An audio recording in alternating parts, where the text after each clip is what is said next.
암흑물질에 대해서는 확실하게 말할 수 있는 것이 딱 두 가지 있습니다. 하나는 암흑물질이 실제하고 그 중력으로 은하의 물질에 지대한 영향을 주고 있고 그 이외에는 아무것도 모른다는 것. 다른 하나는 과학자들이 생각하는 것처럼 암흑물질이 없으면 지금 우리가 알고 있는 우주는 존재할 수 없다는 것입니다. 여러분 안녕하세요. 일반적으로 암흑물질은 은하 주위에 대질량의 헤일로를 형성하고 있습니다. 하지만 더 놀랍게도 과학자들은 종종 암흑물질이 거의 존재하지 않는 은하를 발견하기도 한다는 것입니다. 여러분, 이곳은 토픽입니다. 오늘은 바로 그러한 은하에 대한 이야기입니다. 그럼 시작해 보겠습니다.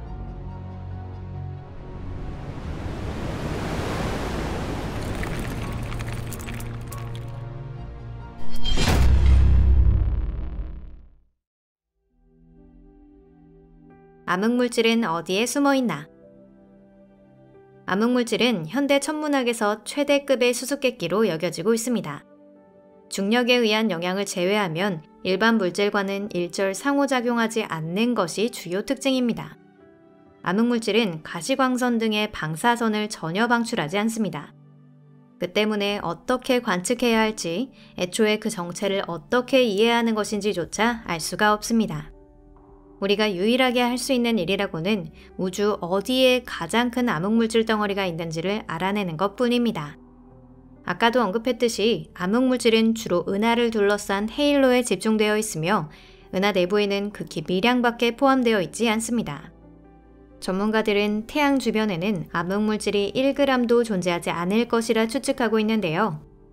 그것이 연구를 한층 더 어렵게 만들고 있는 것입니다. 잠깐 주제에서 벗어나 버렸네요. 이번 동영상에서는 암흑물질에 대해 알려져 있는 또 하나의 사실, 즉 실제로 지금의 우주를 만든 것이 이 암흑물질이라는 것이 더 중요합니다. 암흑물질은 통상의 물질보다 훨씬 많은 대략 5.5배 정도가 있습니다. 우주에는 항성과 행성, 성운을 구성하는 일반 물질이 5%, 암흑물질이 27%, 그리고 다음에 또 다른 영상으로 소개할 예정인 암흑에너지가 68% 포함되어 있습니다. 암흑물질의 거대한 중력이 은하에 지대한 영향을 미치는 것도 이상한 일이 아닌 것입니다. 먼저 은하 끝에 있는 항성이 중심에 가까운 항성과 같은 속도로 은하 중심을 돌 수 있는 것은 바로 이 암흑물질 덕분입니다. 은하의 형성에 관해서는 현재까지는 항성이 생기는 기초가 되는 가스가 초기 우주에서 응축해 구름이 되어 이윽고 은하가 되는 것이라 추측하고 있습니다. 이 경우에 바로 이 암흑물질이 작용한다고 합니다. 또한 전문가들은 암흑물질은 은하의 모든 계층에 영향을 미치고 있을 것이라 지적하고 있습니다. 즉 거대한 은하와 그 동반 은하로 이루어진 천체계부터 은하끼리 서로 묶여있는 거대한 은하단에 이르기까지 암흑물질은 모든 계층에 영향을 주고 있습니다. 게다가 상위 계층이 될수록 암흑물질의 비율은 증가합니다. 은하와 그 동반 은하로 이루어진 작은 천체계의 경우 암흑물질의 양은 통상의 물질의 몇 배인데 반해 거대 은하단에서는 수십 배에서 수백 배의 양이 있습니다. 암흑물질이 없는 은하. 여기까지 암흑물질에 대해 알려진 사실, 그리고 왜 이렇게 중요한지에 대해서 잠시 되돌아보았습니다. 이것으로 왜 AGC 114905와 같은 암흑물질이 없는 은하의 발견이 천문학자나 천문 마니아들 사이에서 큰 화제가 되었는지 이해가 되셨을 겁니다. AGC 114905 은하는 지구로부터 2억 5천만 광년의 거리에 있습니다. 이는 우주 규모로 보면 비교적 가까운 위치라고 볼 수 있는데요. 이 은하는 우리 은하에 필적하는 크기이지만 별의 수는 불과 1000분의 1 정도밖에 되지 않습니다. 이처럼 지극히 별 밀도가 낮은 은하를 전문가들은 초담은하 또는 초확산 은하라고 부릅니다. 만약 우리가 그런 은하에 살고 있었다면 밤하늘은 거의 완전한 어둠에 쌓여 있었을 것입니다. 밤하늘에는 달, 행성, 거기에 수백 광년, 수천 광년 떨어진 곳에서도 볼 수 있을 것 같은 밝은 별 몇 개가 빛나고 있을 뿐일 겁니다. 그 이유는 초확산 은하에서는 가장 가까운 항성조차도 이렇게 먼 거리에 떨어져 있기 때문입니다. 대부분의 초확산 은하는 아주 흐릿합니다. 별의 수가 이 정도로 적은 것은 항성의 원인이 되는 가스가 적기 때문일지도 모릅니다. 가스 재고가 조기에 소진되어 버리면 초확산 은하는 늙어갑니다. 남는 것은 적색괴성과 같은 빛은 약하지만 긴 수명을 가진 별들 뿐입니다. HC 114905는 언뜻 보기에는 전형적인 초확산 은하 같은데 조금 특이한 점이 있습니다. 전문가들은 수개월에 걸쳐 이 은하를 조사했고 항성과 가스의 움직임에 대한 데이터를 수집하였습니다. 그 조사 결과는 그들에게 충격을 안겨주었는데요.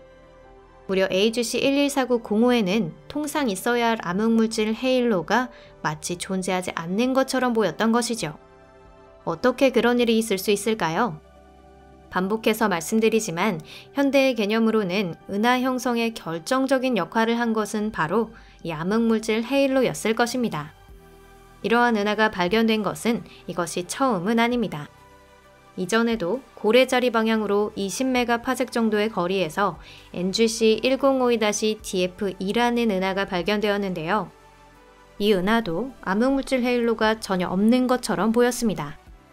전문가에게는 너무나도 기묘한 현상이었기에 그저 천문학자가 실수로 은하의 질량과 은하까지의 거리를 잘못 계산한 것이 아닌가 생각하는 사람도 있었을 정도입니다. 그러나 그 후의 계산을 통해 전문가의 당초 결론이 맞았다는 것이 확인되었습니다. 게다가 얼마 후 NGC 1052-DF4라는 같은 형태의 은하가 하나 더 발견되었고, 이어 이번 영상의 주인공이 발견된 것입니다. 그렇기 때문에 암흑물질을 가지지 않는 은하의 존재는 지금은 의심할 여지가 없습니다. 재미있게도 본래 초확산 은하 자체가 많은 이상현상들로 넘쳐나고 있습니다. 예를 들어 초확산 은하에는 암흑물질을 포함하지 않는 은하 외에 거의 암흑물질만으로 구성되어 있는 은하가 적어도 1개는 존재하고 있습니다. 그 은하란 바로 머리털자리 은하단의 드래곤플라이 44 은하를 말합니다. 이 은하에는 항성이나 가스가 극히 조금밖에 포함되지 않지만 우리 은하에 필적할 만한 질량이 있습니다. 어쩜 저희 채널에서도 이걸 소재로 한 영상을 제작할 수도 있겠는데요. 그럴 만한 가치가 있는 은하이기 때문입니다. 암흑물질은 누가 훔쳐갔나? AGC 114905, NGC 1052-DF2, NGC 1052-DF4와 같은 은하들이 암흑물질 없이 어떻게 형성되었는지 아직 완전히 밝혀진 것은 아닙니다. 어쩌면 은하가 태어난 지 얼마 되지 않았을 무렵 가스가 저절로 웅축되어 구름이 되었을지도 모릅니다. 지금까지 규모는 작지만 완전히 같은 프로세스에 대해서는 이미 알려져 있습니다. 이는 은하 안에 있는 별의 요람으로 암흑물질이 일절 관여하지 않은 상태로 젊은 별이 태어나는 프로세스를 말합니다. 수수께끼의 암흑물질은 가스구름에 중력작용을 가해 은하를 한층 더 눌러 단단하게 만들었습니다. 어쩌면 오늘 동영상의 주인공에게는 암흑물질에 의한 압박이 없어서 낮은 밀도가 된 것일지도 모릅니다. 다만 조금 더 특이한 설도 있습니다. 이런 은하는 다른 은하와 똑같은 방식으로 형성되었을 수도 있습니다.